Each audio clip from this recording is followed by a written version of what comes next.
Kabanata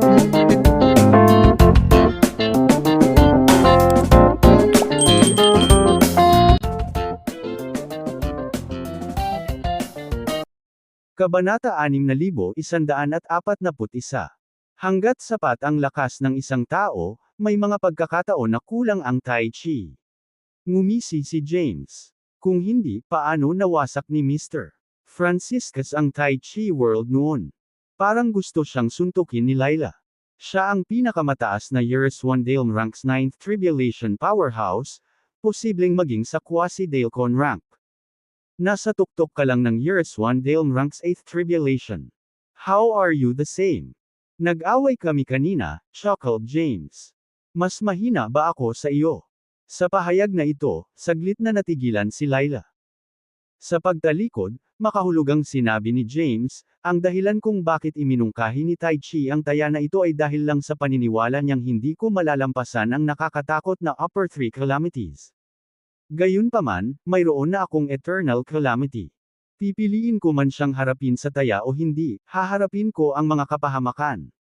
Masyado kang nagsalita, mabilis na pagsingit ni Laila.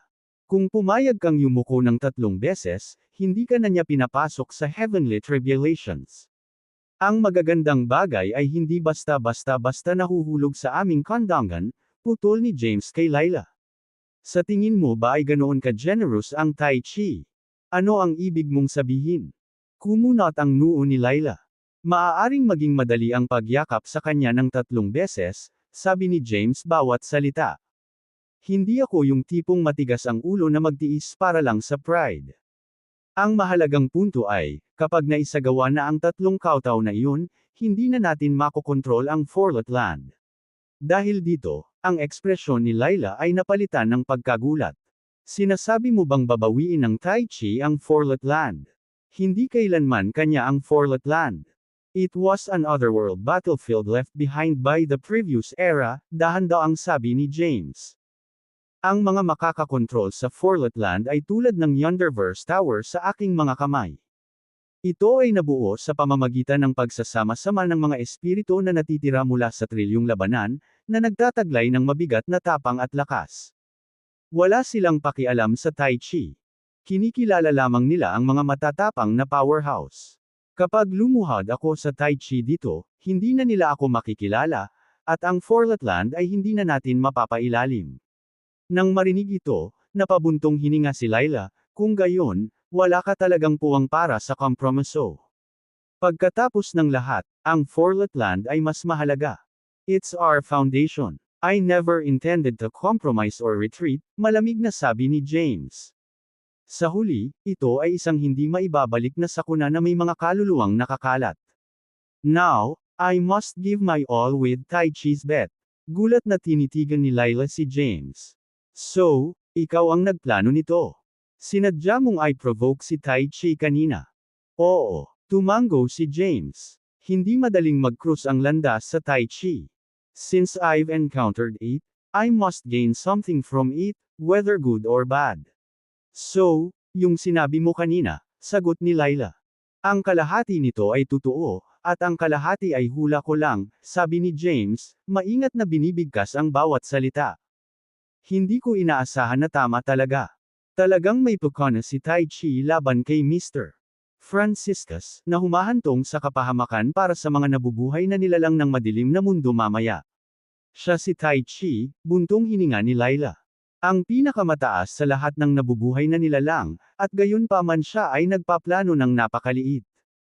Sa huli, siya ay isang tao lamang, nginisyon ni James. Sa level niya, natatakot ako na matagal na siyang napabagsak ng mga buhay na nilalang kung hindi siya nagplano at nagpakana. Tumingin si Laila kay James na parang demonyo. Nagplano ka laban sa kanya. Medyo nailang si James at napahawak sa kanyang ilong. Pagkatapos, itinuro niya ang kawalan at iniba ang usapan. Ang Fourlet Land ay isang hindi mundong larangan ng digmaan. Hindi ko alam kung gaano karaming mga layer mayroon ito o kung gaano karaming mga top tier na powerhouse ang nakatago sa loob ng ika-4 na layer nito. Hindi bababa sa ngayon, maaari lamang akong umunlad hanggang sa layer na ito. Tuklasin pa natin ito mamaya. Maaaring ito ang pinakamahusay na pagkilos laban sa Tai Chi. Sakto nang ibuka ni Layla ang kanyang bibig at magsasalita na sana, biglang nawala si James. Siya ay tunay na mapangahas at walang batas. Nagawa niyang daijin kahit ang Tai Chi. Ang katotohanan na ang mga ambisyosong tao tulad ni Zachary at Gladwin ay gustong kontrolin siya noon ay isang napakalaking biro. Ang susunod na kabanata ay maa-update muna sa website na ito. Bumalik at magpatuloy sa pagbabasa bukas, lahat. Lumipas ang oras, at pagkatapos ng isang yugto ng paghahanda, sa wakas ay lumabas si James at ang iba pa mula sa Forlet Land. Sa kasalukuyan, ang cultivation base ni Layla ang pinakamataas, malapit na sa tuktok ng 9th Tribulation ng Consummation Years 1 Dale rank. Sumunod ay si Rebella, na nakalusot sa tuktok ng Years 1 Dale ranks 9th Tribulation at dumaan sa Haloed Heavenly Tribulation. Bukod pa rito, na-master na niya ang Second Marcy Ice Combat Form, na naging mas malakas sa kanya kumpara sa isang ordinaryong pick ng Years 1 Dale ranks 9th Tribulation Powerhouse. Pangatlo ay si Zitlali, na hindi kailangang harapin ang Heavenly Tribulation. Siya ay umakyat ng maayos sa tuktok ng Years 1 Dale ranks 9th Tribulation. Gayunpaman, natapos na rin ang mga benepisyong ipinagkaloob sa kanya ni Tai Chi. Sumunod sa kanya ay sina Truett, Adair, at Seisha, na lahat ay umabot sa gitnang baitang ng Years 1 Dale ranks 9th Tribulation. Si James ang may pinakamababang cultivation base, ngunit siya ang pinakamalakas sa lahat ng nabubuhay na nilalang sa mga tuntunin ng kabuoang lakas. Nakatayo sa tuktok ng bundok sa timog silangang hangganan ng Ancient Genesis World, maraming tao ang nag-scan sa malawak at walang hangganang mundo gamit ang kanilang mga Zen, sabay-sabay na huminga ng malalim. Nang pumasok sila sa Forlet Land, ang Ancient Genesis World ay mapayapa pa rin at masigla sa lahat ng dako. Ngayon, ito ay nilamon ng apoy ng digmaan, kasama ang mga buhay na nilalang na nagdurusa, hindi mabilang na mga universo ang nalipol, at hindi mabilang na mga buhay na nilalang ang namamatay. Ang dating maunlad na Ancient Genesis World ay naglaho, napalitan ng mga guho sa lahat ng dako, mga bangkay na nagkalat sa buong lupa, parang purgatorio sa lupa. Ito ay isang labanan para sa supremacy sa pagitan ng Righteous Alliance na nakasentro sa Time Sect at ang bagong alyansa na nakasentro sa Yaqui Sect, na nakaapekto sa buong 3,000 Great Genesis Worlds at ang hindi mabilang na Micro Genesis Worlds. Lahat ay nasa kaguluhan, buntong hininga ni Truett. Aling panig ang una nating sasalakayin, James? Atake. Napatingin si James kay Truett. Aling panig ang gusto mong salakayin? Kami ang nagtatag ngayon ng imperyo ng Jade Mora, sabi ni Truett na walang pakialam. Dapat nating kunin ang pagkakataong ito upang magkaroon ng isang malaking labanan at itatag ang ating pangangibabaw. Kung hindi, paano tayo makakapag-recruit ng mga mahuhusay na disipulo? Sa mga salitang ito, natahimik si James. Gago ka ba? Sinipa agad ni Zitlali si Truett. Ito ay isang usapin sa pagitan ng Yaqui Sect at ng Time Sect. Aling panig ang gusto mong tulungan? Sa sinabi ni Zitlali, natigilan si Truett. Atake namin kung sino ang gusto namin. Why bother about that? That's asking for trouble, nguso ni Zitlali. Kapag nagsanib puwersa silang lahat para harapin ang US, ano ang gagawin mo? Biglang natarante si Truett. Tapos, lumingon si Zitlali kay James. James, okay lang ba na umuwi ako saglit? Uuwi na. Tumingin si James sa kanya, ngunit bago siya makapagsalita, nagulat si Truett, darling, nagmamadali ka bang bumalik sa bridal chamber ng Skynet? Go to hell, iritadong sabi ni Zitlali. Ang ibig kong sabihin ay bumalik sa Lost Sect. Sinulyapan ni James ang iba pang babaeng nabubuhay na nilalang, pagkatapos ay lumipad sa isa pang tuktok ng bundok at nag-set up ng soundproof barrier. Pagkapasok ni Zitlali, mahina siyang nagsalita, James, pwede bang hayaan mo munang iulat ni Truett ang kanyang kaligtasan sa Skynet, at pagkatapos ay ikaw at ang iba pang samahan ako sa Lost Sect. Kumunot ang noo ni James. Bakit gusto mong paalisin si Truett? Mukhang problemado si Zitlali. Kailangan kong ipaalam sa aking mga magulang at master ang tungkol sa aking sitwasyon sa kanya, ngunit maaaring magdulot ito ng ilang problema. Nag-cross arm si James at mukhang nag-iisip. Mayroon kang prior engagement. Nag-alinlangan si Zitlali, sa kabahagyang tumango. Tanong ulit ni James, hindi mo ba sinabi kay Truett? Sa kanyang init ng ulo, tiyak na makikipaglaban siya kapag nalaman niya, walang magawang bulong ni Zitlali.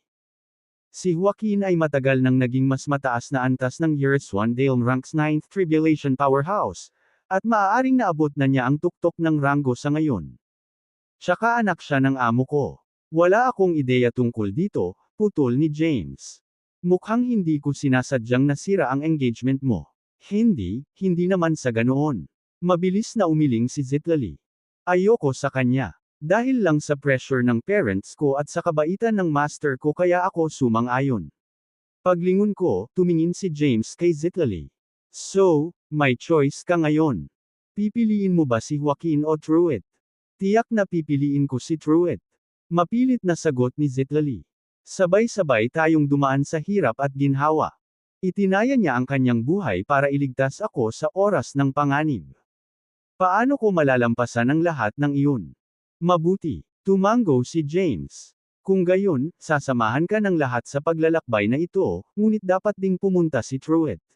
Bakit? Naging balisa si Zitlali. Dahil asawa mo siya, diretsyong pahayag ni James. May karapatan siyang malaman ang lahat tungkol sa iyo at dapat niyang harapin ito kasama mo. Nawala ng masabi si Zitlali. Sinabi niya, maaaring maging mas komplikado at mahirap ang mga bagay kung pupunta siya. Iwan ang lahat ng iba pa, paano kung hamanin siya ni Joaquin? Ang cultivation base ni Truett ay nasa gitnang baitang lamang ng Years One Dale Ranks 9th Tribulation. Hindi siya kapares kay Joaquin. Sa init ng ulo niya, siguradong tatanggapin niya ang hamon, tapos. Are you assuming we're a group of dead people? Natatawang sabi ni James. Mayroon kaming tatlong powerhouse sa tuktok ng Years One Dale Ranks 9th Tribulation sa Jademora Empire. Kahit na nag-aatubili kang kumilos, madaling masupol ni Rebella at Layla ang buong Lustus sect. Pagtingin kay James, huminga ng malalim si Zitlali. Nais kong lutisin ang mga bagay ng mapayapa at maiwasan ang hidwaan. Tutal, nasa Lustus sect pa ako. Ang pag-ibig at digmaan ay dalawang magkaibang bagay, putol ni James. Basta determinado kang tumayo sa tabi ni Truett at sundan siya, ipaubaya mo na sa akin ang iba. Ibinuka ni Zitlali ang kanyang bibig, saka tumango. May tiwala ako sa'yo James. Sige. Kunin mo si Truett. Tumalikod si James habang nasa likod ang mga kamay. Kinakabahang tumango si Zitlali at lumipad palabas ng soundproof barrier. Maya-maya, sumilip si Truett sa likod ni James. Anong meron, James? Ikanaway ni James ang kanyang kamay, at maraming bagay ang lumutang sa harap ni Truett. Pagkatapos ng ilang sandali ng pag-aalinlangan, binuhat sila ni Truett at Bamulong, ang Primordial Phoenix Body Technique, ang Wisp Glow Lamp, at ang Tempest Scepter. Mukhang hindi kapani-paniwalang makapangyarihan ang mga ito. Divine tools ba sila? Yep, tumango si James. Lahat ito ay mga divine tool na nawala ng Lustus sect noong nakaraan. Natagpuan ko sila sa Forlet Land. Wow! Nagliwanag ang mga mata ni Truett. Para sa akin ba ang lahat ng ito? Therefore your betrothal gift, sabi ni James, nakatingin kay Truett. Panahon na para alagaan ang iyong kasal. Ang isang manugang na lalaki ay dapat na makilala ang kanyang biyenan. Saglit na natigilan si Truett, at biglang napabulalas. Huwag mo akong biro, James. Sino ang nakikipagbiruan sa iyo? Sagot ni James. Ayaw mo bang pakasalan si Zitlali? Oo naman. Hindi yun. Mabilis na umiling si Truett. I mean, hindi ito ang pangunahing pinagtutuunan ngayon. Tanong ni James na may interes, kung gayon, ano ang pangunahing pinagtutuunan ng pansin? Sinabi na sa amin ni Layla na nakipagpustahan ka sa Tai Chi. Tinitigan ni Truett si James.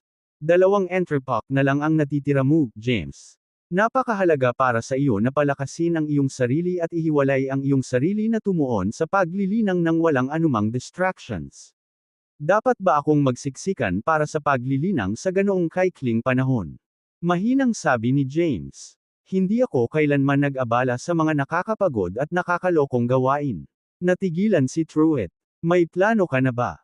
Maaari akong mag-breakthrough sa 9th Tribulation ng Years One Dale Rank anumang oras, mahinahong sabi ni James. Ito ay isang bagay lamang ng pagharap sa anumang heavenly tribulations at kung maaari kong malampasan ang mga ito. Kailangan kong maghintay ng pagkakataon, hindi pilitin. Let things flow naturally, otherwise, it might backfire. Tumango si Truett bilang pag-unawa. Kung gayon, dapat tayong bumalik kaagad sa Skynet headquarters sa susunod. Kailangan nating makita kung ano ang kalagayan ng mga buhay na nilalang mula sa madilim na mundo. It concerns the future foundation of our Jade Moria Empire. We cannot rush into that, ani James. Masisiguro ko sa iyo na kami ay nasa ilalim ng pagbabantay ni Tai Chi mula nang kami ay umalis sa Forlet Land. Mahigpit niyang binabantayan ang bawat kilos namin. Isang napakalaking sekreto na ang mga buhay na nilalang mula sa Dark World ay lihim na lumabas sa Yin's Void at pansamantalang nanirahan sa teritoryo ng Skynet. Sa proteksyon ng iyong ama, magiging ligtas sila sa ngayon. Pagkatapos, lumingon siya kay Truett. Gayunpaman, kung direktang magpapatuloy tayo sa Mystic Vale District ng Skynet, maaari itong humantong sa pagkalantad ng sekreto. Kung ganoon, hindi lang ang Dark World na nabubuhay na nilalang mula sa Void ni Yin ang madadami, kundi pati na rin ang Skynet at ang iyong ama. Nang marinig ito, huminga ng malalim si Truett. Ang konsiderasyon mo talaga. Nagpatuloy si James, para linlangin si Tai Chi, kailangan naming gawing grand ang kasal ni Zitlali. Sa ganoong paraan, maayos tayong makakalusot sa Skynet headquarters. Sasamantalahin ko ang pagkakataong gamitin ang Years 1 Genesis Bell para balutin ang ating mga aura. Kahit na magkaroon ng balita si Tai Chi sa ibang pagkakataon, maaaring ilayo ng Skynet ang kanilang sarili sa sitwasyon at maiwasan ang anumang implikasyon. Nang marinig ito, nabalisa si Truett. James, the Skynet has never. Kinawayan ni James ang kamay para putulin siya. Ako ay lubos na nagpapasalamat sa iyong ama at sa kabaitan ng Skynet, ngunit kailangan kong gamitin ang iyong kasal bilang isang makabuluhang kaganapan o sa halip ay isang transaksyon. I hope you don't mind. Why do I feel like you're being too formal, James? Kinakabahang tumingin si Truett kay James. Formal my ass, natatawang sabi ni James. Magkapatid tayo. Dapat tayong maging bukas at tapat sa isa't isa. Talaga, mayabang nangumiti si Truett. Ang labanang ito ay dapat ipaglaban, at dapat itong manalo. Ano ang mga posibilidad ng tagumpay? Tanong ni James. Kung wala namang posibilidad, ibigay ko na lang ba ang asawa ko? Chuckled Truett dismissively. Anuman ang kanyang lakas, ang sinumang maglakas loob na agawin ang aking asawa ay dapat harapin ng isang laban hanggang kamatayan, kung hindi, isang kahihiyan para sa akin ang mabuhay. Sige, tinapik ni James ang balikat niya. Yun ang magaling kong kapatid. Matapang at responsable. Gayunpaman, dapat mong laging tandaan, kahit na ang imperyo ng Jade Moria ay maaaring mas kaunti sa bilang, hindi tayo dapat pabayaan. Tanging ang pahayag na ito lamang ang pumupuno kay Truett ng kumpiyansa. Bukod sa impluwensya ng kanyang pamilya, si James ang kanyang pinakamalaking suporta. Nakatalikod sa kanyang mga kamay, bahagyang tumawa si James. Siyempre, kailangan nating magsimula sa diplomasya bago gumamit ng puwersa sa pakikipagsapalaran na ito. We can't afford to lose face for you, nor can we strain relations to the point where my sister-in-law feels embarrassed.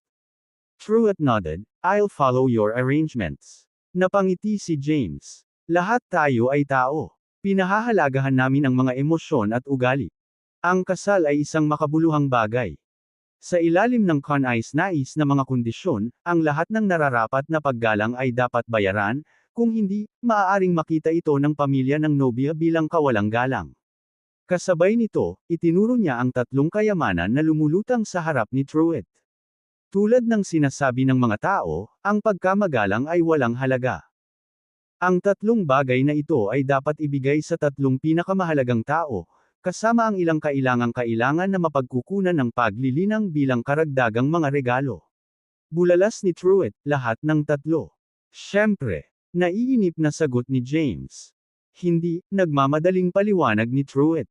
Ang bawat isa sa mga ito ay isang walang katulad na banal na kasangkapan. Anumang sekta na nakakakuha ng kahit isa ay makakapagpataas ng lakas nito. Dapat isa lang ang ipagpasalamat nila. Tandaan mo itong mabuti. Minsan ko lang sasabihin, turo ni James sa tatlong gamit. Ang Wisp Glow Lamp ay para sa iyong biyenan, ang Genesis Phoenix Art ay para sa iyong biyenan, at ang Tempest Scepter ay para kay Zetlalis Master, ang pinuno ng sekta ng Lustus Sect. Kaway ng kanyang kamay, 12-12 ng mga bola ng enerhiya ang lumutang sa harap ni Truett. Nanlaki ang mga mata ni Truett sa gulat. Mayroong 20 Calidum Spiritual Fruits, 6,666 na Yereswandale Ranks 9th Tribulation Core, 10,000 piraso ng core sa ibaba ng Yereswandale Ranks 9th Tribulation, at 100,000 piraso ng core sa Yereswandale Rank. Kailangan ba talaga ti James?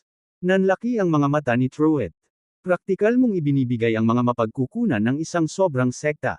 Sapat na ang mga ito para sa Lustus Sect na iangat ang ilang antas. Ang pag-aasawa ay dignidad ng isang lalaki, natatawang sabi ni James. Paano ko hahayaang magwala ang kapatid ko sa harap ng Lustus Sect? Kung hindi, hindi ka ba mabubuli kapag pumunta ka doon? Matapos marinig ito, nakaramdam ng matinding init si Truett. Pagkuha ng mga bagay na lumulutang, nilinggan niya si James. Tara James, yakap tayo. Kailangan kong lumuhan ng pasasalamat. Pagkatapos, naglagay ng laway si Truett sa gilid ng kanyang mga mata at nakakadiri niyang pinunasan ang kanyang ilong. Nang makita ito, agad na napaatras si James sa kakaibang sigaw at mabilis na lumayo. Nakakadiri ka, Truett. Ang tawag dito ay luha ng pasasalamat. Kailangang tama ang atmosphere. Ngumuso si Truett. Halika na James. Agad namang tumakbo si James. Sa tuktok ng bundok, sa isang misteryosong pinaghihigpitang lugar sa loob ng Skynet Headquarters. Sa kawalan, isang kumpol ng purple-pink na ulap ang nagtipon, na sinundan ng isang madilim na aura na bumababa at nagiging Lady Jacinth na nakasuot ng pulang damit. Nakatingin kay Yegor na nakaupo sa isang lotus na posisyon, na babalot ng isang matuwid na aura. Ang kanyang magandang mukha ay puno ng kasiyahan ngunit hindi nagpapakita ng mga palatandaan ng pagkilos. Sa sandaling iyon, biglang sumulpot ang isang lalaki at isang babae mula sa magkabilang panig ng Yegor, na naglunsad ng isang pag-atake kay Lady Jacinth na parang kidlat. Sa isang iglap, ang tatlo ay sumabak sa isang matinding labanan, ang kanilang mga figure ay magkakaugnay habang sila ay pumailan lang sa kawalan. Ang kapangyarihan ng Genesis ay lumakas ng marahas, umuungol ang mga hangin, at yumanig ang lupa nang magbago ang kulay ng paligid. Samantala, si Yegor ay nanatiling hindi natinag, na nagpapahintulot sa sword energy at Genesis power na umikot sa paligid niya nang hindi siya nasaktan kahit kaunti. Pagkatapos ng 10,000 round ng matinding labanan, ang lalaki at babae ay pantay na naitugma kay Lady Jacinth. Gayunpaman, si Lady Jacinth ay mabilis na hinawakan ng isang malaking gininto ang kamay na umaabot mula sa lupa habang nakaharap siya sa milyon-milyong higanteng mga espada na umaaligid sa kanya. Pagkatapos, milyon-milyong higanteng mga espada ang tumawid sa kawalan kung saan katatapos lang ni Lady Jacinth, na nagdulot ng isang mabangis na hangin na sumire sa lahat ng nasa daan nito. Nang bumagsak si Lady Jacinth sa lupa, nasaksihan ang eksenang ito, hindi niya maiwasang mapabulalas, ang napakalakas na matuwid na aura. Sumunod, mabilis na bumaba ang lalaki at babae, na may hawak na itim at puting longsword, na nakapalibot kay Lady Jacinth mula sa harap at likod. Ang mahiwagang Celestial Sages ay talagang kakilakilabot, nakangiting sabi ni Lady Jacinth. Given the chance, I'd love to have a good fight with you. Nanatiling tahimik ang Celestial Sages. Sa sandaling ito, si Yegor, na nakaupo sa isang lotus na posisyon, ay bahagyang tumawa. Malikot na batang babae, nagdulot ka ng gulo para sa Time Sect, at ngayon ay iniistorbo mo ang aking Skynet. Hindi ako manggahas. Si Lady Jacinth ay ngumiti ng nakakaloko, yumuko kay Yegor. Binabati kita sa pagmaster ng matuwid na aura, Saint Yegor. Maaari kang maging magalang kung minsan. Hindi napigilan ni Yegor ang tumawa. Ikaw ang unang hindi tumatawag sa akin na isang madilim na demonyo sa mga Lords of the Orthodox. Tinaas ni Lady Jacinth ang kanyang ulo. Hindi ka maaaring magpanggap ng isang matuwid na aura. Hindi ka tulad ng mga ipokrito na sina Zachary at Gladwin. You deserve respect. Bahagyang bumantong hininga si Yegor at biglang itinaas ang kanyang kamay, binalot si Lady Jacinth sa isang matuwid na aura. Naliligo sa aura, hindi lumaban si Lady Jacinth ngunit sa halip ay nakaramdam ng hindi pa nagagawang pakiramdam ng kasiyahan, dahan-daang bumabangon sa kawalan. Sa sandaling iyon, hinampos siya ni Yegor ng libo-libong hibla ng matuwid na aura, na naging sanhi ng mabilis niyang pag-ikot. Pagkaraan ng mahabang panahon, ang lahat ng matuwid na aura sa kanyang katawan ay hinihigop, at siya ay gumagalaw ng masigla. Ito ay tunay na mahiwaga. Ang iyong mga sugat ay gumaling, mahinahong sabi ni Yegor. Maaari ka nang umalis. Hindi ka ba humihingi ng kapalit sa akin? Tanong ni Lady Jacinth, ikiling ang kanyang ulo. Malungkot na tumawa si Yegor, sa iyong cultivation base na lang ang natitira, ano ang maibibigay mo? Huwag ka kasing mapanlate. Inilibot ni Lady Jacinth ang kanyang mga mata. Magpangalan ka ng isang bagay, kahit ano, at makukuha ko ito para sa iyo. Wala akong anumang pabor sa sinuman. Ayoko ng mga bagay na ninakaw o dinambong.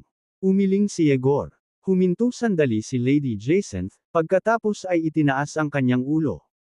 Maaari kong sabihin sa iyo ang ilang malaking balita, marahil ito ay kapaki-pakinabang sa iyo. Tumango si Yegor, palihim na sumang-ayon. Napahamak si Zachary. Tinitigan ni Lady Jacinth si Yegor. Bumagsak siya mula sa quasi-Dalcon rank. Alam ko. Tumango si Yegor. Nagulat si Lady Jacinth, pagkatapos ay hindi nasisiyahang sinabi, ang Timea sect ay tiyak na sasabak sa isang pakikibaka para sa paghalili. Pagdating ng panahon, alam ko rin iyon. Tumango ulit si Yegor. Hindi mo ba ako mabibigyan ng kaunting mukha? Galit na sabi ni Lady Jacinth. Halimbawa, binibigyan kita ng ilang balita, at nagpapanggap kang hindi mo alam. Masusuklian niyan ang pabor, di ba? Ngumiti si Yegor nang walang salita. Sabihin mo lang. Kinawayan ni Lady Jacinth ang kanyang kamay. What do you want? I can go anywhere to get it for you. Gusto kong linisin mo ang kilos mo. Ngumiti si Yegor at nagtanong, gusto mo ba? Nag-alinlangan si Lady Jacinth. Sige, alis na tayo. Napangiti si Yegor. Dahil handa akong tumulong, wala akong inaasahan na kapalit. Binabayaran ko lang ang isang lumang pabor. Pagtingin kay Yegor, natigilan si Lady Jacinth. Ang Lost Sect, bilang isa sa 10 sinaunang Orthodox sa 3,000 Great Genesis Worlds at ang hindi mabilang na Micro Genesis Worlds, ay maaaring walang lakas na katulad ng Timea sect o ang Yaqui sect, ngunit mayroon itong makabuluhang posisyon. Sa gitna ng pagsiklab ng isang malaking digmaan sa pagitan ng Righteous Alliance at ng Bagong Alyansa, ang Lost Sect, sa ilalim ng pamumuno ng leader ng sekta nito, si Courtney Boss, ay nanatiling neutral, tumangging pumanig at nagpapanatili ng kalayaan upang matiyak ang pansamantalang kapayapaan. Gayunpaman, dahil sa estratehikong kahalagahan ng rehiyon ng Genesis na sinakop nito, habang tumindi ang digmaan sa pagitan ng dalawang pangunahing alyansa, ang punong tanggapan ng Lost Sect ay nasa ilalim ng banta mula sa pinagsamang puwersa, na nahaharap sa napipintong panganib. Nakipaglaban si James at ang iba pa, tinalo ang maraming powerhouse mula sa Bagong Alyansa at sa Righteous Alliance, bago tuluyang nakarating sa labas ng Lost Sect headquarters. Sa kanilang pagtataka, hindi pa rin sila pinapasok kahit na isiniwalat ni Zitlali ang kanyang pagkakakilanlan bilang saintess ng Lost Sect at ipinakita ang kanyang mga kredensyal. Binigyan sila ng isang simpleng dahilan, na si Zitlali ay namatay sa Forlot Land, at ang individual na ito ay isang impostor. Ilang sandali, si James at ang iba pa sa labas ng Lost Sect headquarters ay nawalan ng masabi. Pipilitin ba nating pumasok, sir? Tumingin si Rebecca kay James. Hindi natin kaya, nag-aalalang bulalas ni Zitlali. James, mas mahihirapan ang US na makapasok sa Lost Sect kapag nabunot na ang mga espada. Saglit na nag-isip si James bago nagtanong, mayroon ka bang iba pang mga token upang patunayan ang iyong pagkakakilanlan? Maaari kong tawagin ang liwanag ng santo ng Lost Sect. Iyon mismo ay dapat magsilbing patunay. Napatingin si Zitlali sa pasukan ng Lost Sect headquarters sa unahan. Malinaw na hindi pa rin sila naniniwala. Siguro maraming beses ka ng ginagaya, seryosong sabi ni Seisha. Ang Lost Sect ay napakaingat, ayaw magtiwala sa sinumang tagalabas. Kung ganoon, kailangan muna nating pumasok, sabi ni James, na ikinakaway ang kanyang kamay habang ang Grimlore map ay kumikinang ng maliwanag sa kawalan. Nang makita ito, lahat ng naruroon ay namangha. Hindi ba yun ang guardian treasure ng Skynet, ang Grimlore map? Kabutihan, paano mo nakuha itong banal na kasangkapan?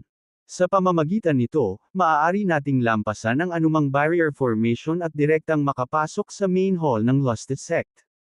Sa ilang sigaw ng pagkamangha, itinaas ni James ang kanyang kamay at binalot sila ng amethyst gold power, at nawala sila sa Grimlore map sa isang iglap. Sa isang kisap mata, nag-iba ang paligid, at isang kahanga-hanga, marilag na gininto ang palasyo ang nakita.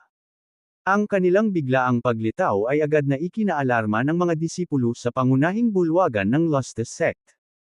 Sa isang iglap, pinalibutan sila ng daan-daang Yereswandale rank na buhay na nilalang, bawat isa ay may mabangis at nakamamatay na aura. Nang makita ang eksenang ito, agad na nagbantay si James at ang iba pa, sabay-sabay na kumunot ang kanilang mga kilay. Nang makitang malapit ng sumabog ang isang salungatan, nagmamadaling itinaas ni Zitlali ang kanyang kamay, at isang sinag ng banal na liwanag ang tumaas sa kalangitan. Ako si Zitlali Blair, ang Saintess ng Lusty Sect. Hayaang sumaksi ang Lusty Light. Walang sino man ang kikilos ng walang ingat. Sa kanyang mga sinabi, kabilang sa grupo ng mabangis na mga disipulo ng Lusty Sect, isang lalaki at isang babaeng powerhouse sa tuktok ng Yereswandale Ranks 9th Tribulation ang sumulong. Tinitigan nila ang Lusty Light sa kamay ni Zitlali, at ang kanilang mga ekspresyon ay nagbago ng husto. Ito ay ang santo. Bumalik na ba talaga siya? Agad na tumingin si Zitlali sa dalawa at sumigaw, "Mga kuya Hali at Lyle, hindi niyo ba ako nakikilala?" Sa kanyang sinabi, ang dalawang Lusty Sect powerhouses ay nagpalitan ng tingin at nagmamadaling pasulong, yumuko ng magalang. Pagbati, Saintess. Nang makita ang dalawang powerhouse na kinikilala si Zitlali, ang mga nakapaligid na disipulo ng Lusty Sect ay ibinabari ng kanilang mga aura, lumuhod at yumuko ng isa-isa. Pagbati, Saintess. Nang makita ito, natisod sandali si Zitlali, at agad siyang nahuli ni Truett. Sa wakas, kinilala ang kanyang pagkakakilanlan. Nagdulot ito ng isang malaking hamon para kay Zitlali. Gayunpaman, siya ay ipinanganak at lumaki sa Lusty Sect, at ito ang kanyang tahanan. Matapos magtiis ng hindi mabilang na paghihirap at halos hindi makaligtas sa Forlet Land, sa wakas ay bumalik siya sa bahay at natagpuan ang kanyang sarili na hindi nakilala. Ang pakiramdam na ito ay isang bagay na hindi kayang tiisin ng lahat. "Ayos ka lang ba, mahal?" tanong ni Truett. Umiling si Zitlali, sumili ang matamis na ngiti sa kanyang napakagandang mukha. "Zitlali, ikaw ba talaga ang nagbalik?" Sa sandaling iyon, umalangaw-ngaw ang isang nasa sabik na sigaw mula sa isang babae mula sa loob ng main hall ng Lusty Sect. Lumingon si James at ang iba pa at nakita ang isang nasa katanghaliang gulang na ginang na nakasuot ng golden purple armor, nagpapalabas ng heroic aura, nagmamadaling bumababa sa hagdanan sa gitna ng karamihan ng mga powerhouse ng Lusty Sect. Iyan ba ang pinuno ng sekta ng Lusty Sect? Nag-transmit ng boses si James kay Lila. "Hindi, hindi," sagot ni Lila. "Mas maganda pa si Courtney." Nanatiling tahimik si James. "Ikaw ba talaga, Zitlali?" Sumugod ang ginang kay Zitlali, nangingilid ang mga luha sa kanyang mga mata. "Si Zitlali ko ba talaga ang nagbalik? Nanay." Agad namang niyakap ni Zitlali ang ginang. Sa sandaling ito, pareho silang umiyak, napalitan ng init ng kanilang muling pagsasama ang dating tensyon. Nang makita ang eksenang ito, napangiti si James at ang iba pa. Ito na marahil ang pinakamasayang sandali sa lahat ng mga taon na ito. Maya-maya, nagmamadaling pinakawala ni Zitlali ang nasa katanghaliang gulang na ginang. Pagkatapos, ipinakilala niya ang ginang kay James at sa iba pa bago sila magiliw na tinanggap sa pangunahing bulwagan ng Lusty Sect. Sa kanilang pag-uusap, ikinwento ni Zitlali ang kanyang mga pakikipagsapalaran at mga panganib sa Forlet Land, na ikinamangha at naantig sa ginang. Si James at ang iba ay nanatiling tahimik sa kabuuan, nakaupo sa gilid. Kung tutuusin, reunion iyon ng mag-ina, at ayaw nilang makialam. Sa puntong ito, kinakabahang tumayo si Truett, Madam, dahil marami pa kayong aabutan ng anak mo, pwede na ba kaming umalis? Oh! Pinagmasdan ng nasa katanghaliang gulang na babae si James at ang iba pa. Kaibigan kayong lahat ni Zitlali, it would be remiss. You needn't worry about us. Napangiti si James. Mauna na kayong dalawa mag-usap. Saglit na nag-alinlangan ang nasa katanghaliang babae, nang makitang tumango si Zitlali, agad niyang ikanaway ang kanyang kamay at sumigaw, Kuya Lyle. https:// agad namang pumasok ang isang matandang lalaki na may puting buhok. Pakisama ang mga kaibigang ito sa paligid ng punong tanggapan, sabi ng ginang sa malalim na boses. May handaan tayo mamaya para salubungin sila. Yumuko si Lyle at saka sinenyasan si James at ang iba pa. Nakangiting tumango ang middle-aged lady nang makitang magalang na umalis si James at ang iba pa. Ang iyong mga kaibigan ay may mataas na cultivation base, Zitlali. Nakilala mo ba sila sa Forlet Land? Of course, sagot ni Zitlali na may halong ngiti. Nay, nakikita mo ba ang cultivation base ng iyong anak? Natigilan ang ginang, nakatingin kay Zitlali, tapos biglang napatayo sa gulat. Ikaw, ang iyong cultivation base ay higit pa sa akin. Dapat kapantay ito ng sa iyo. Ngumiti si Zitlali. It's all thanks to my brother's blessings. Kapatid mo. Nagsalubong ang kilay ng nasa katanghaliang gulang na ginang. Yung gwapong binata na nagngangalang James. Nakangiting tumango si Zitlali. Ang kanyang cultivation base ay nasa tuktok lamang ng Yerswan Dale Ranks 8th Tribulation, may pag-aalinlangan na sabi ng ginang. Paanong posible iyon? Nay, putol ni Zitlali.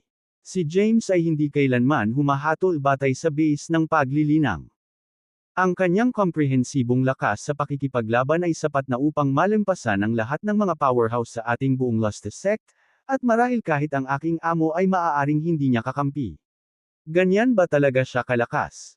Ang nasa katanghaliang babae ay mukhang nagtataka. May isa pa akong dapat sabihin sa iyo ng maaga, sabi ni Zitlali. Pagkatapos, ikinwento niya ang pakikipag-ugnayan nila ni Truett. Pagkarinig nito ay nagulat ang ginang. Tinitigan niya si Zitlali na para bang isa siyang halimaw. Nanay, nagmamadaling lumuhad si Zitlali sa harapan niya. Alam kong anak ng amo si Joaquin, at gustong palakasin ng amo ang posisyon ng pamilya namin sa Lustus sect sa pamamagitan ng pag-aasawa, pero ako. Shut up! Agad na tumayo ang ginang at galit na saway. Zitlali Blair, alam mo ba kung ano ang kakaharapin ng pamilya natin kung wala ang Lustus sect? Natahimik si Zitlali. Isang beses ka lang pumunta sa Forlet Land, at nang ahas na gumawa ng panghabang buhay na desisyon. Itinuro ng ginang si Zitlali. Wala kang pakialam sa interes ng pamilya. Ayaw mo na bang maging saintess ng Lustus sect? Family interests, always the family interests. Biglang tumayo si Zitlali na may malamig na ngiti. Ceres Zambria, ikaw ang aking ina, ngunit hindi mo kailanman isinasaalang-alang ang aking kaligayahan. Ang iyong unang iniisip ay palaging ang pamilya. Kung alam ko lang noon, hindi na sana ako babalik. Sa pagharap sa pagsaway ni Zitlal Persecond, ang nasa katanghaliang gulang na ginang na nagngangalang Ceres Zambria ay agad na nagalit, Zitlali Blair, ako ang iyong ina, ang lakas ng loob mong tawagan ako. Sa pangalan, ikaw, itinaas niya ang palad niya habang nagsasalita. Puno ng disappointment ang mukha niya nang makita niya si Zitlali na matamang nakatingin sa kanya. Sandaling nakasabit sa ere ang nakataas na palad, parang may biglang na-realize si Ceres. Pagkatapos, sa biglaang pagsiklab ng galit, binawi niya ang kanyang kamay at tumalikod, nagpakawala ng mahabang buntong hininga. Ikaw ang aking ina. Mataman siyang tinitigan ni Zitlali. Kung kahit hindi mo ako suportado, paano ako makakaasa na mahikayat ang aking Panginoon? Ano ang pangalan ng bata? Nanliit ang mga mata ni Ceres. At ano ang kanyang cultivation base? Truett Sadler. Si Zitlali ay nakaramdam ng kislap ng pag-asa at nagmamadaling sumagot, bagamat siya ay kasalukuyang nasa ika-9 na tribulation ng Yerswan Dale rank sa gitnang baitang, siya ay. Dalhin mo siya sa akin ngayon, sabi ni Ceres habang nakatalikod ang kanyang mga kamay at tumungo sa inner chamber sa isang tabi. Ibinuka ni Zitlali ang kanyang bibig upang magsalita ngunit muling bumantong hininga ng mahina. Alam niya na sa pagkakataong ito ay haharapin ang usapin ng kasal kay Truett, ngunit hindi niya inaasahan na madadapa siya sa unang hadlang kasama ang kanyang ina. Darling, ikaw na ang susunod, buntong hininga ni Zitlali sa loob, saka tumalikod at umalis sa main hall. Sa kanyang paglalakbay upang hanapin si James at ang iba pa, magsasalita na sana si Zitlali nang makita niyang ikinwento ni Lyle ang kasalukuyang mga paghihirap na kinakaharap ng iba't ibang Orthodox sa Ancient Genesis world. Ang kanyang mga salita ay nagpapahiwatig ng walang katiyakan na posisyon ng Lustig sect, na nahuli sa isang dilema, na nasa pagitan ng dalawang pangunahing alyansa. Sa pagkakataong ito ay biglang lumingon si James at tumingin kay Zitlali. Tapos ka na agad. Lumingon din ang ibang mga buhay na nilalang kay Zitlali. Nakaharap sa napakaraming mata, nakaramdam ng kaunting pagkabalisa si Zitlali at ibinaba ang kanyang ulo. Gustong makilala ng nanay ko si Truett. Ako lang. Tanong ni Truett. Hindi ba obvious? Kalokohan, naiinip na sabi ni Adair. Inaasahan mo bang sasamahan ka ng US kapag gustong makita ng biyena ng kanyang manugang? Natatakot ka, pang-asar ni Rebella. Ang kanyang mukha ay kasing pula ng isang kamatis, sabi ni Sasha. Just go, Truett, pagpapalakas ng loob ni Lila. Huwag mong sirain ang reputasyon ng ating Jademora Empire. Kaagad namang nag-wave ng kamay si Truett, I'll just go. The more, the merrier pagdating sa isang biyena na makita ang kanyang manugang. Parang hindi palem. Tapos, tinulak siya ni Zitlali. Sinundan siya ng parang makulit na bata na may nagawang mali. Good riddance. Saway ni James na may tawa sa boses. Napangiti si Adair, bakit pakiramdam ko first time nilang pinapunta sa kindergarten ang anak nila. Habang sinasabi niya ito, ilang babaeng buhay na nilalang sa eksena ang sabay-sabay na tumawa. Sa muling paghakbang ni Truett at Zitlali sa pangunahing bulwagan, nakita nila si Ceres na nakasuot ng maningning na phoenix robe, nakaupo sa isang maningning na trono, ang kanyang korona ng phoenix ay kumikinang ng maliwanag, na nagpapalabas ng isang malakas na aura. Nang makita siya, biglang natigilan si Zitlali. Nay, iyan ang trono ng pinuno ng sekta, ikaw. Tumayo ka. Pilit na pinutol ni Ceres si Zitlali. Saglit na huminto, nag-aalalang tumingin si Zitlali kay Truett at pagkatapos ay nagkusa na hawakan ang kanyang kamay, na ipinaalam sa kanilang koneksyon, hindi madaling kausap ang aking ina, ngunit may pagkakataon pa. I'll stand by you. Ngumiti ng mahina si Truett kay Zitlali, saka magalang na yumuko kay Ceres. Greetings, Senior. Diretso sa punto si Ceres, pilit na nagtanong, saang sekta ka galing, at ano ang background mo? Ang araw-araw ay i-update. Bumalik at magpatuloy sa pagbabasa bukas, lahat. Kabanata 6150. Saglit na natigilan si Truett, pagkatapos ay itinaas niya ang kanyang ulo at ngumiti. Ako ay nagmula sa Jademora Empire, at ako ay isang tao. Jademora Empire. Malamig nang inisi ni Ceres. Napakawalang halaga ng sekta.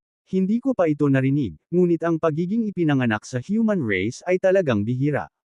Sinuri niya si Truett at nagpatuloy, sa anong dahilan mo gustong pakasalan ang anak ko?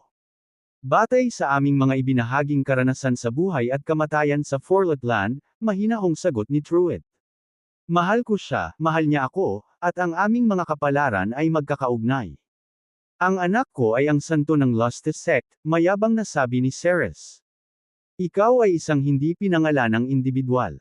Karapat-dapat ka ba sa kanya? Sa mga salitang ito, si Zitlali, na nakatayo sa malapit, ay nabalisa. Nang magsasalita na sana siya, pinatigil siya ni Truett ng isang tingin. Pagkatapos, itinaas ni Truett ang kanyang ulo at ngumiti. Senyor, gaya ng itinuro sa akin ng aking ama, ang isang bayani ay hindi humihingi ng pinagmulan, ni hindi niya kinukutya ang mga mahihirap. Kaya kung mamatay para kay Zitlali, iyan ang aking tiwala. Napakagaling. Natawa si Ceres dahil sa galit. Magdala ng isang baso ng soul-rot wine. Nang marinig ito, natarante si Zitlali. Anong ginagawa mo, inay? Hindi ba siya handang mamatay para sa iyo? Panunuya ni Ceres. Gusto kong makita kung talagang manggahas siyang mamatay para sa iyo. Magtatalo na sana si Zitlali ngunit napigilan siya ni Truett na sunggaban siya. Hindi nagtagal, isang katulong na nakasuot ng Snow White robe na may belo na nakatikip sa kanyang mukha ang nagdala ng isang baso ng sparkling red wine kay Truett. Inumin mo, at maniniwala ako na mahal mo talaga ang anak ko. Kung gayon, papayag ako sa kasal na ito, utos ni Ceres. Bahagyang ngumiti si Truett, kinuha ang tasa ng kumikinang na red wine, at iinom na sana ito nang inagaw ito ni Zitlali sa kanya. Darling, ang Solrot wine ay isang lihim na komposisyon ng ating Lustus sect. Anuman ang cultivation base ng isang tao, kapag nakakonsumo ito, sisirain nito ang atay at bituka ng isang tao, pati na ang kaluluwa ng isang tao ay magkakalat. May tiwala ako sa iyo, kaya natural na nagtitiwala din ako sa iyong ina. Nakangiting tumanggo si Truett. Maghintay. Pinigilan muli ni Zitlali si Truett. Pagkatapos, tumingin siya kay Ceres. Gusto ko rin ng baso. Kung Solrot wine talaga yan, sabay tayong mamatay. Nang marinig ito, dahan-daang kinuyam ni Ceres ang kanyang mga kamao. Sige, Zitlali Blair. You're really my good daughter. Dalhan mo rin siya ng baso. Kumaway ng kamay ang dalaga, at lumabas ang isa pang baso ng sparkling red wine sa tray. Kinuha ito ni Zitlali at sinulyapan ang ekspresyon ni Ceres. Pagkatapos, direktang pinalitan niya ang baso niya ng Truett's. Naniniwala siya na kahit gustong saktan ng kanyang ina si Truett, hindi niya sasaktan ang sarili niyang anak. Ang lahat ay malulutas sa pamamagitan ng pagbibigay kay Truett ng kanyang baso. Kaya, itinaas niya ang kanyang baso nang hindi hinintay na magsalita si Truett. Darling, binabantayan ng tatay ko ang southern region ng Lustus sect at hindi na siya dapat magmadaling bumalik pansamantala. Nabalitaan ko na nag-iisa ang amo ko at hindi rin dapat lumabas. Ngayon, sabay-sabay tayong uminom. Sa harap ng aking ina. I'll not marry anyone other than you. For all eternity, without contradiction. Nakatingin sa determinadong mga mata ni Zitlali, malumanay na ngumiti si Truett. Darling, I'll not marry anyone other than you in this life. For all eternity, let the heaven and the earth bear witness. Sa gayon, nagsimula silang magpalitan ng baso, at pareho silang uminom ng alak nang walang pag-aalinlangan. Nang makita ito, si Ceres, na nakaupo sa trono, ay namutla sa galit at halos sumabog. Gayunpaman, napatayo siya sa gulat nang makita niya sina Zitlali at Truett na biglang bumagsak sa lupa. 1/3. Anong nangyayari? Hindi ko sinasadyang patayin sila. Huwag kang mag-alala. Malamig na nagsalita ang katulong na may hawak ng tray, hindi sila mamamatay. Ang Genesis power lang nila ang selyado. Habang sinasabi niya ito, nagtatakang tumingin si Ceres sa kasambahay. Ikaw. Bago niya matapos ang kanyang pangungusap, ibinaba ng dalaga ang kanyang belo at ipinakita ang isang hindi kapani-paniwalang nakamamanghang mukha. Kabanata 6151. Madam Courtney. Bumangon si Ceres. Sumugod siya sa gilid ni Courtney at lumuhad. Greetings, Madam Courtney. Patawarin mo ako sa paggamit mo ng upuan kanina nang walang pahintulot muna. Kailan ka titigil sa pag-arte na parang ikaw ang lahat ng iyon? Napangisi si Courtney. Gayunpaman, napakahusay mo sa pagkakataong ito. Kung hindi, hindi natin mabibihag ng ganoon kadali ang Young Master ng Skynet. Young Master. Inangat ni Ceres ang kanyang ulo. Young Master ng Skynet. Napangiti si Courtney ng mapanlate. Siya ay Truett Sadler, ang anak ng pinuno ng Skynet, si Igor Sadler. Napabuntong hininga si Ceres at galit na sinabi, siya ang anak ni Igor, ang Young Master ni Skynet. Nagsisisi ka na ba sa mga ginawa mo ngayon? Ngumisi si Courtney. Ang iyong anak na babae ay malapit nang magpakasal sa isang prestihiyosong pamilya at maging batang ginang ng Skynet. Ang posisyon na iyon ay mas mahalaga at maimpluwensyahan kaysa sa kanyang katayuan bilang santo ng Lustus sect. Napayuko si Courtney at huminto sa likod ni Ceres. Nakakahiya na pinalampas mo ang isang magandang pagkakataon dahil sa iyong katangahan. Gayunpaman, ang iyong desisyon ay isang malaking tulong para sa akin. Tumalikod si Ceres at umakyat sa paanan ni Courtney. Madam Courtney, ang aking asawa ay tumulong sa pagpapanatili ng kapayapaan sa Timog. Kaya, maaari mo bang iligtas at palayain ang mga kabataan? Sinipa siya ni Courtney. Ceres Zambria, hindi mo magagawang ipagkanulo ang Lostesec dahil lang sa nakahanap ng bagong suporta ang anak mo. Kayong dalawa ng iyong asawa ang nagdadala ng mga anteng-anteng na nakagapos sa kaluluwa sa inyong mga katawan. Kayong dalawa ay mga alipin ko habang kayo ay nabubuhay. Bukod pa rito, kung malalaman ni Igor Sadler kung ano ang ginawa mo sa kanyang anak, ano sa tingin mo ang gagawin niya sa iyo at sa iyong pamilya? Natigilan si Ceres at napahiga sa sahig. Puno ng kulay ang kanyang mukha. Hindi mo dapat iniisip ang mga nawawalang pagkakataon. Walang ekspresyong sinabi ni Courtney, sundin mo lang ang mga utos ko, kung hindi, ikaw at ang iyong pamilya ay maaaring maharap sa hindi maisip na mga kahihinatnan. Ceres was shocked out of her wits, she could never imagine that her future son-in-law is someone with such a impressive background. Bukod dito, sinabi pa ni Truett na nagmula siya sa Jade Moria Empire sa halip na Skynet. Agad na natauhan si Ceres. Mabilis siyang nagpasya na dapat siyang gumawa ng isang bagay para mahawakan ang minsanang pagkakataong iyon. Nanatili siyang nakaluhod at maingat na lumapit kay Courtney. Madam Courtney, handa kaming mag-asawa na paglingkuran ka magpakailanman. Mangyaring iligtas ang aking anak na babae at ang aking manugang. Ha! Tinatawag mo na siyang manugang ngayon. Binatuka ni Courtney si Ceres ng mapang-asar na tingin. Napakawalan diya ng oportunista, may paraan para mailigtas mo ang iyong anak na babae at manugang. Gayunpaman, dapat mong gawin ang sinasabi ko. Napabuntong hininga si Ceres sa susunod na sasabihin ni Courtney. Ang mga magsasaka na dinala ng iyong anak dito ay may mahusay na kapangyarihan at paglilinang. Courtney said in a monotonous voice, you should hold a banquet. May ipapasa ako sa iyo, at kailangan mo lang itong ipakain sa mga taong iyon. Then, I'll release your daughter and son-in-law. Tumaas ang kilay ni Ceres. Pangako ba iyon, Madam Courtney? Pakakawalan ko ang iyong anak at manugang kung magagawa mo ang gawain. Kung mabaigo ka, papatayin ko silang dalawa. Pagkatapos, ipapadala kita at ang kanilang mga katawan sa Skynet. Ikaw at ang iyong pamilya haharapin niya ang galit ni Igor. Ito ang unang pagkakataon na nakaranas ng takot si Ceres habang kaharap si Courtney. Paanong hindi niya napagtanto na si Courtney ay isang mabisyo at mapagkalkulahang tao sa lahat ng oras na ito? Kabanata 6152. Si Courtney ay palaging gumaganap bilang mabait at kagalang-galang na pinuno ng Lostesec. Bukod dito, ibinahagi ni Ceres ang isang malapit na relasyon sa kanya sa lahat ng panahon. Gayunpaman, ang babaeng nauna sa kanya ay parang ibang tao sa ngayon. Samantala, naglibot ang grupo ni James sa Genesis region ng Lostesec.